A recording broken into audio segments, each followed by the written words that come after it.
Understand what I'm going to say, and it'll bring you and yours everything you want. Now, play this message as often as you can during the next week.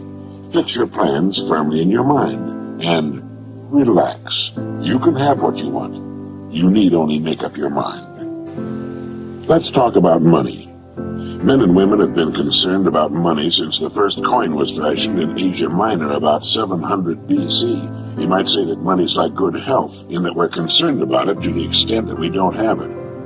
The purpose of this message is to get down to basics, to clear the air surrounding the entire subject of money.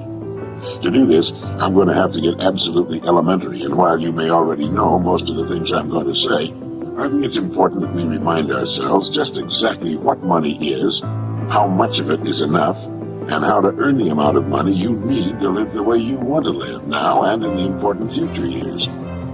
To begin, let's get rid of the old myth once and for all that money is bad or unimportant. It is not bad, and it is important, vitally important.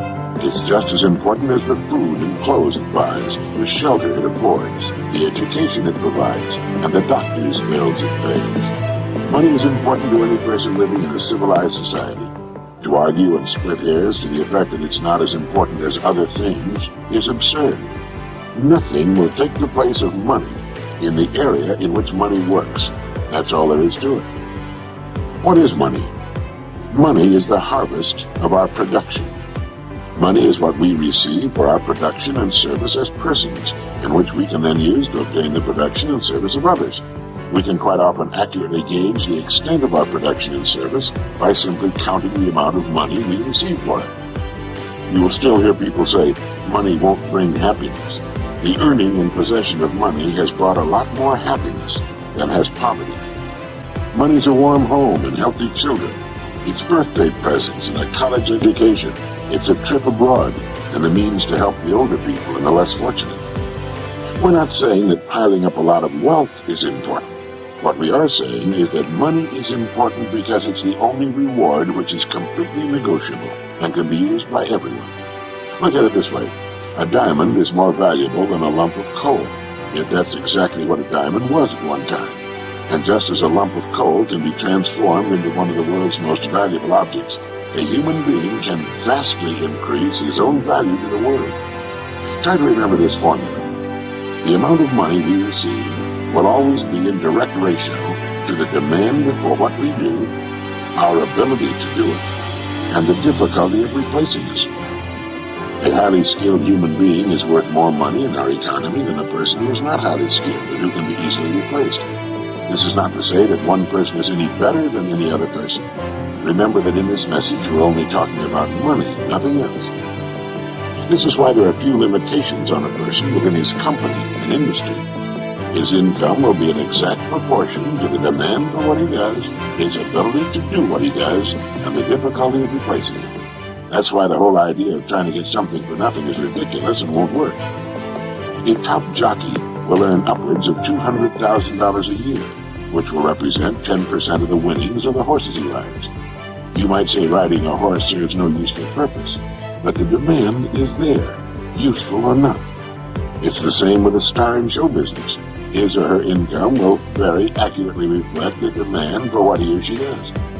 And that's why preparation for life is so important. Luck has been defined as what happens when preparedness meets opportunity. A great opportunity will only make the unprepared, the unqualified, appear ridiculous. For every one of us, opportunities are all around us. Our ability to see them will depend in large part on how well we have prepared ourselves. Now, how do you stack up in this regard?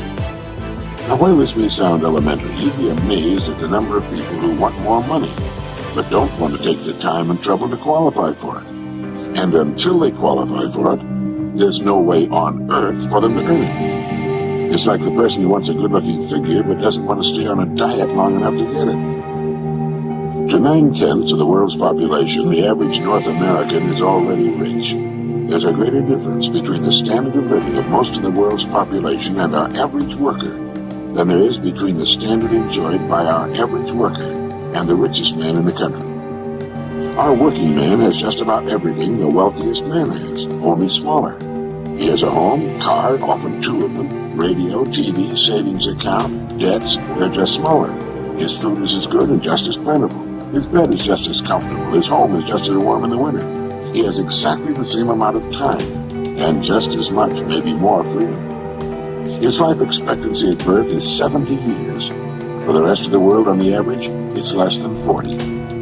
With only a fraction of the world's population, we in the free world have half of the world's total money income. We have more than 2/3 of all the automobiles on Earth. So in talking about money, let's understand that we're already rich as people. Now, how much do you want?